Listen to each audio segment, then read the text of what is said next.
আসসালামু আলাইকুম। তো সবাই ভালো আছেন?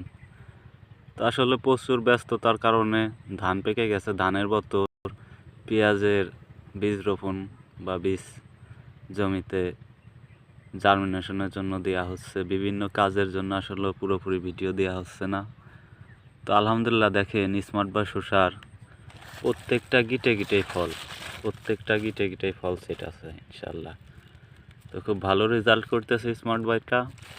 তো আমি এই বছরের শুরুর দিক, যখন আমি ফেব্রুয়ারির দিকে এই জাতটা রোপণ করি তখনও ইনশাল্লাহ অনেক ভালো রেজাল্ট পেয়েছিলাম।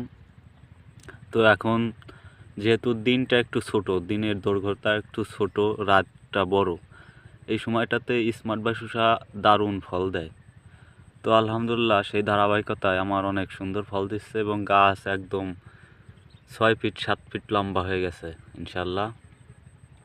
তো আপনারা এই সময়টাতে যখন দিনটা ছোট বা শীতের আগ দিয়ে বা শীতের শেষে স্মার্ট বাই শসাটা করতে পারবেন।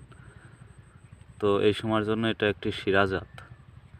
তো সবাই ভালো থাকবেন। আসসালামু আলাইকুম।